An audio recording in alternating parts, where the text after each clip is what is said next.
বন্ধু বান্ধৱীসকল আজি আকৌ এটা নতুন ভিডিঅ' এতিয়া আহিলোঁ। এয়া মাহঁতৰ ঘৰত গৈছিলোঁ মৌচুমী আৰু মই, আৰু মায়ে ক'লে মানে আজি আলহী আহিছে মাহঁতৰ ঘৰত, সেইকাৰণে মায়ে ক'লে ৰাতি সাজ ইয়াতে খাই মেলি তাৰপিছত ঘৰত যাবি। সেইকাৰণে মায়ে ক'লে মাহঁতৰ বাৰীত গৈ কিনে মেষ্টা টেঙা ছিঙি আনিবলৈ, কাৰণ মাছেদি জোল বনাব। সেইকাৰণে ইয়াত দুটাই ওলাই আহিলোঁ, আৰু তাৰ ভৰিত শিলে খুচিলে, সেইকাৰণে তাই এনেকৈ খোজকাঢ়ি আছে, বিষাইছে। তাকে মই তাক জোকাই আছিলোঁ লেঙেৰী বাইদেউ বুলি, তাই একদম হাঁহি আছে। এনেকৈ আমি গোটেইকেইজনী আহিলোঁ, আৰু ভণ্টিও আহিছে, ভণ্টিৰ লগত আৰু ভণ্টিৰ এটা ভণ্টিও আহিছে এজনী, মানে এনেকৈ আহিলোঁ ইয়াৰ বাৰীলৈ। তাৰপিছত ইয়াৰ বাৰীত এইডাল কি দালিৰ গছ আপোনালোকে চিনি পাই যদি জনাবচোন। আৰু ইয়াৰ মেষ্টা টেঙাও মই ছিঙি ল'লোঁ, আৰু সেই যে আমি পুখুৰীটোত মাছ মাৰিছিলোঁ চাওকচোন, ইমান জংঘল হৈ গ'ল। আৰু এইফালে ইয়াৰ লেচেৰাও লাগি আছে। আৰু এতিয়া আমি অলপ ছিঙি লৈ তাৰপিছত ভাবিলোঁ অলপ ইফালে ফুৰিও যাওঁ, কাৰণ ৰাতিৰ ভাত বনাবলৈ অলপ দেৰি আছে, সময় আছে।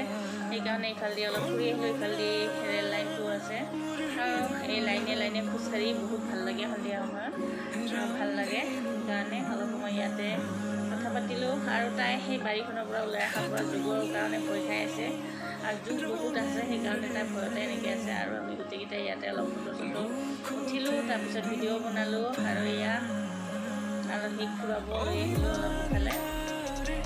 এইখিনি জেগা যে একদম খোলা মেলা, সেইকাৰণে চাগে ভাল লাগে, সেইকাৰণে আমি কেতিয়াবা ফুৰিব যাওঁ। আৰু আহি থাকোঁতে ইয়াৰ কলটো কেনেকৈ ৰাস্তাতে লাগি আছিলে তাক দেখুৱাই এনেই জোকালোঁ মানে তাক। আৰু এয়া ৰাতিৰ সাজ এয়া বনাবলৈ মাছ ফ্ৰাই কৰি আছোঁ, মেষ্টা টেঙা দি বনাম, আৰু এয়া মাংস বনাম। ইফালে এয়া মেষ্টা টেঙা জোল বনাবৰ কাৰণে ইফালে আলু চব্জি ৰেডি কৰিছোঁ, তাতে দিম। আৰু ইফালে কোমোৰা ভাজি, দাইল, ভাত এইবিলাক ৰেডি হৈ গ'ল। আৰু ইফালে মই এয়া বনাম, আৰু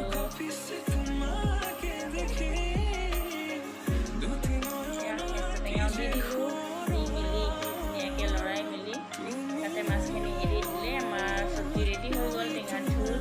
আৰু বাৰীখনত ভেন্দি আগৰ পৰাই লাগি আছিলে, কিন্তু দূৰ হয় বাৰীখনলৈ যোৱা নহয়, সেইকাৰণে গোটেইখিনি পুৰাত হৈ গ'ল। আৰু এটা ভেন্দি মই লৈ আহিলোঁ, এটা শিমলীয়া পালোঁ লৈ আহিলোঁ।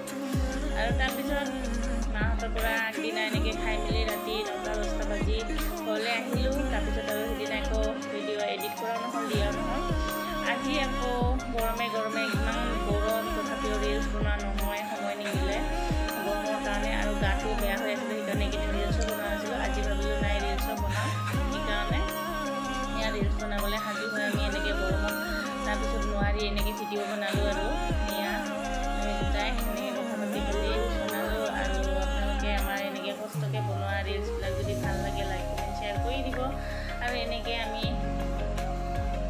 আজি এনেকৈ ভিডিঅ'টো বনালোঁ। আৰু জানেই কামৰ মাজেদি এনেকৈ ভিডিঅ'বোৰ বনাওঁ, বহুত কাম থাকে তথাপিও।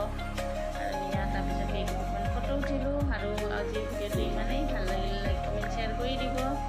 আপোনালোকে যিমান আশীৰ্বাদ কৰিব আমি সিমানে আগবাঢ়ি যাব পাৰিম, আশীৰ্বাদ কৰিব।